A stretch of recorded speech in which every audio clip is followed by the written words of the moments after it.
자, 이 대통령 측 반응 조금 더 전해드리겠습니다.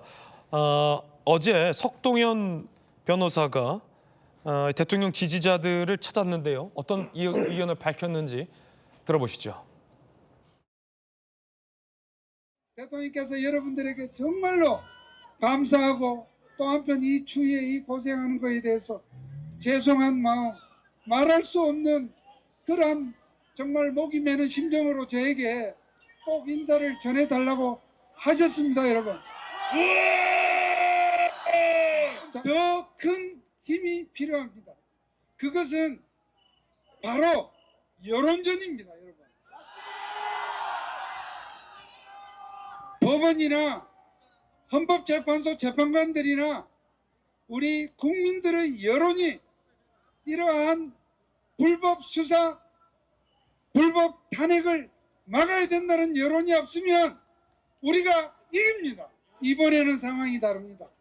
대통령과 대한민국을 지키겠다는 애국심이 이렇게 추운 겨울 추위도 녹이는 이 여러분들의 열정이 있고 함께하지 못하지만 전국 방방곡곡에 많은 우리 애국 시민들이 이번에는 결코 호락호락하지 않을 것입니다, 여러분. 자, 이 대통령 측이라고도 볼 수 있는 석동현 변호사의 어제 지지자들을 향한 어떤 연설이겠죠. 대통령의 어떤 메시지 대행이다라고도 좀 풀이가 되는데 김 교수님 어떻게 보셨습니까? 네, 그 석동현 변호사가 이제 윤석열 대통령 측을 대변하는 듯한 이런 그 말씀을 하고 계시는 거고요. 이른바 이제 A4 용지에 그 애국 시민에 주는 메시지 그 편지도 석동현 변호사를 통해 전달된 것으로 언론에 나오고 있습니다. 근데 여기서 아까 화면에 나온 것처럼 여론전을 시작해야 된다. 그래서 탄핵을 반대하고 계엄을 지지하는 입장들이 오히려 정당하다는 여론을 많이 확산하자 이런 주장을 하고 계신데 제가 여론전에 대해서 한 말씀 좀 드리면 여론전을 통해서 대통령의 입장이나 대통령을 지지하는 분의 입장이 정당하려면 여론의 많은 층의 지지를 받아야 됩니다. 네. 그리고 여론전이라는 것은요. 절차와 과정을 전부 그 정당하게 받아들이는 과정에서 자기 주장들을 하는 과정에 여론전이 승리할 수 있습니다. 뭐 이런 이야기 드리는 게 적절한 비율일지 모르겠습니다만 80년대 군사독재 시절에 학생운동할 때 저도 학생운동하면서 구속영장을 다 발부받습니다. 그다음에 재판을 받습니다. 판사가 징역을 때립니다. 그러면 그 당시에 군부독재 하에서 검찰 시스템과 그 사법 시스템이 작동이 되는 과정을 다 받아들이면서 군부독재에 저항을 하는 거거든요. 그래서 민주화가 되면 그렇기 때문에 정당한 여론이 형성이 돼서 사면복권을 받게 돼 있어요. 그게 지금까지 우리가 해왔던 대한민국의 역사거든요. 그렇다면 저는 석동현 변호사나 윤석열 대통령 측이 여론전을 하려면 이런 사법 시스템, 공수처의 소환 요구에 당당하게 임하고 그다음에 탄핵 심판이 진행되고 있는 탄핵 소추가 가결돼서 탄핵 심판의 심리가 진행되고 있는 헌법재판소에 여러 가지 서류도 제대로 송달을 받고 네. 또 그 변론기일이 지정이 되면 그 변론기일에 정확히 맞춰서 변호사 선임도 하고 당당하게 가서 자기 주장을 하면 되는 거거든요. 근데 보면 소환 불응, 변론기일 지체, 그다음에 서류 접수나 이번에 보니까 그 검찰 측에서 헌법재판소에 수사자료도 보내지 말라고 주장하더라고요. 그런 것들을 이야기하면 안 되는 거죠. 대한민국의 선진적인 사법 시스템과 민주화된 대한민국의 시스템의 절차는 제대로 다 받으면서 그 과정에서 자신의 주장을 당당하게 밝히면 됩니다. 그래야 그래도 정당성이라도 조금이라도 있으면 인정을 받는 것이지 절차와 법적 시스템과 공정한 시스템 자체를 거부하면서 그리고 본인은 뒤에서 숨어가지고 나오지 않고 지지자들 뒤에서 숨어서 편지 써가지고 싸우자고 하는 방식으로는 여론전에서 절대 승리하지 못합니다.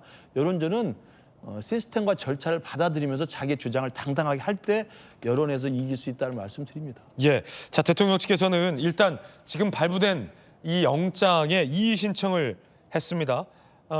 영장 전담 판사가 법률을 이미 배제할 근거가 없다라는 겁니다. 자, 그렇기 때문에 이의 신청까지 했기 때문에 이 영장 집행에는 따를 수 없다라는 것이 현재 대통령의 입장입니다. 권한쟁의 심판 효력정지 가처분 신청 그리고 영장에 대해서 이의 신청을 했습니다. 체포수색 영장 윤곽근 변호사는요. 법률을 영장 판사가 도대체 무슨 근거로 이미 배제를 하느냐. 발부된 영장은 위법하고 무효다. 라고 얘기하고 있습니다. 자, 뉴스 속보도 전해드립니다. 현재까지 체포된 인원은 없다라는 내용이 확인이 됐고요. 대통령 체포팀이 일단 2차 저지선은 넘어섰다라는 얘기도 나오고 있습니다. 앞서 이제 1차 저지선 그리고 2차 저지선까지 체포팀, 경호처의 체포팀은 넘어섰지만 체포된 인원은 한 명도 없다라는 얘기 드리겠습니다. 앞서 대통령 측에서 이 영장은 불법이다라고 했는데요. 자, 여당의 주진우 의원도 영장의 어떤 불법성에 대해서 강하게 비판을 하기도 했습니다. 자, 대통령 측 변호인과 또 주진우 의원의 이야기 준비되어 있는데 한번 들어보시겠습니다. 권한 없는 기관에서 청구한 영장이 발부됐다는 것이 놀랍고, 그리고 어떤 공수처의 그동안 관할이 중앙지법이었는데 전례 없이 그 서부지방법원에 영장이 청구된 것이 참 유감스럽다. 이런 불법적인 영장 청구는 불법 무효라는 입장입니다. 법 규정에 의하든 어떤 절차를 보았을 때 이것은 불법 무효인 영장이 틀림없습니다. 저는 처음 봅니다. 이게 지금 영장에 서명을 하는 과정에서 일종의 법을 창조한 행위가 되는 거거든요. 이거를 개별 판사별로 판단해서 영장에 본인이 적어서 이 규정을 배제할 수 있다라고 하면 그럼 앞으로 국회도 마음대로 압수해도 되는 겁니까? 저는 영장 전담 판사는 공수처에서도 형사소송 규정이 있는 한 집행이 좀 어렵다는 걸 본인들도 인식하고 있는 겁니다. 자, 지금 들어온 뉴스 속보 다시 전해드리겠습니다. 2차 저지선을 넘어섰다라고 한다면 글쎄요, 관전의 경내에 몇 차 저지선이 있는지는 확인될 수 없습니다만 관저에 점점 더 다가오고 있다는 느낌은 듭니다. 이 물러서지 않는 공수처 그리고 경호처는 점점점 저지선을 뒤로 물러가면서 공수처와 경호처 간의 어떤 대치가 이어지고 있는 건데 그 저지선이 계속해서 대통령이 머물고 있는 관저 쪽으로 점점점 올라오고 있는 상황으로 보여요. 지금 저희 채널A 중계 카메라로 여러분들에게 생중계해드리는 이 화면이 대통령이 머물고 있는 관저 건물 바로 앞입니다. 관저 건물 바로 앞에 이 관련된 또 경호 인력들 또 관저 직원들의 차량들이 지금 주차돼 있어요. 관저 바로 앞 앞마당 이제 주차장까지 저희 채널A 카메라로 이 확대를 해서 여러분들에게 생중계해드리고 있는데 지금 관저 건물 앞까지는 그렇다는 얘기는 공수처 체포팀의 인력이 지금 보이지 않아요. 그렇다면 관저 건물 앞까지는 못 온 거예요. 저희 화면상으로는 2차 저지선과 관저 건물 앞 그 어디인가에 조금 전 봤던 우리 대치 상황이 또 지금 재현되고 있다라고도 보여집니다. 자, 지금 대통령 측의 윤곽군 변호사 그리고 여당이 지금 주진우 의원 이야기 들어봤는데 지금 대통령의 입장은 이거예요. 영장에 순응을 해서 조사에 따르고 싶어도 영장 자체가 불법이 아니냐라는 주장을 대통령은 지금 하고 있는 것 같습니다. 김영주 의원님. 네. 그럼에도 불구하고 그것은 나중에 판단해도 늦지 않다고 보여집니다. 가령 우리가 선거법 위반 여부에 관련해서 중앙선관위에 질의했느냐, 지역선관위에 질의했나 그에 따라서 답이 다르지 않다. 그와 같은 답변을 낸 것이 법원 행정처입니다. 그러니까 중앙지법에 낸 영장은 맞는 것이고 서부지법에서 낸 영장은 가짜다. 이런 부분은 아니지 않습니까? 다만 자기 계통을 지켰느냐. 즉 공수처의 논리로는 어쨌든 지금 현재 우리가 체포하러 가는 용산구와 해당되는 법원이 서부지법이기 때문에 그곳에 했다. 뭐가 문제이냐. 그 부분에 대해서 법원 행정처도 문제가 아니다라고 이렇게 얘기를 한 게 사실이거든요. 그렇다면 아직까지는 그와 같은 불만이라든지 불법성이 있더라도 그런 데 대한 논의는 버틸 만한 어떤 이유가 될 수 없다. 저는 그렇게 생각을 하고요.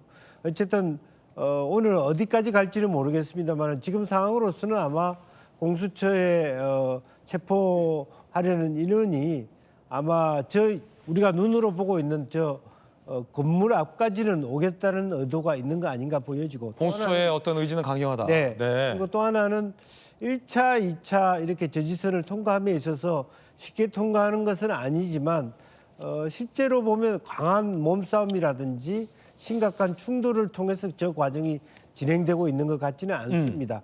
그래서 매우 의례적인 의미에서의 막지만 도저히 공수처의 위력이 더 셀 경우에 또 후퇴하고 이와 같은 살라미 전술을 취하는 것 같은데, 저 본관, 그러니까 공간 앞에 왔다고 해서 저게 이루어진다고 보장은 없거든요. 관저 앞까지 온다 하더라도 예, 겹겹이 또 다른 싸면서 문제다. 끝까지 문이 안 열릴 경우는 돌아갈 수밖에 없는 상황 아니겠습니까? 네네. 이제 그렇지만 1차적 목표는 제 생각에는 어쨌든 공간 앞까지는 가보는 것을 오늘 목표로 두지 않을까 그렇게 보여지기도 합니다. 그렇군요.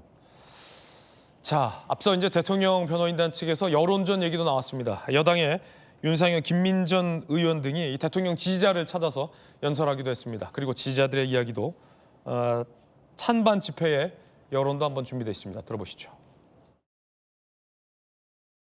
대한민국 체제 수호의 대명사가 되어버렸습니다.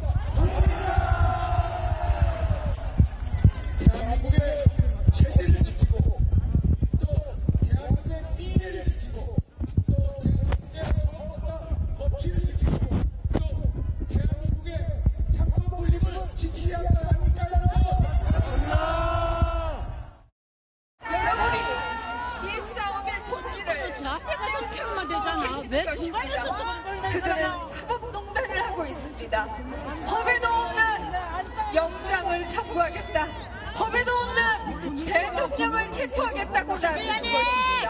이재명에 대해서는 공당의 대표로서 공적 감시하에 있다라고 하면서 구속영장을 기각했으면서 왜 대통령은 공적 감시하에 나타나고 하는가? 이것이야말로 사법 사태라고 하는 연장선입니다. 한동훈은 것이밖에 없습니다. 동산로는 변론 활동을 보자고! 모든 참가자들께서는 지금 즉시 예산해 주시기 바랍니다. 아침까지만 여기 딱 계시면 윤석열 대통령 체포는 나라를 통해서 드디어 공격을 펼치게 되겠습니다. 다 나오라는 거잖아. 나라 구해야 됩니다. 안돼 지켜내라.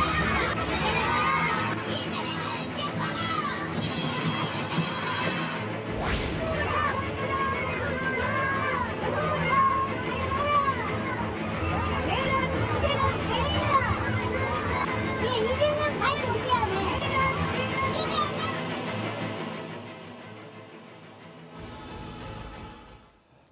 자, 이번 찬반 집회 시민들의 목소리까지 저희가 전해드린 그런 상황입니다.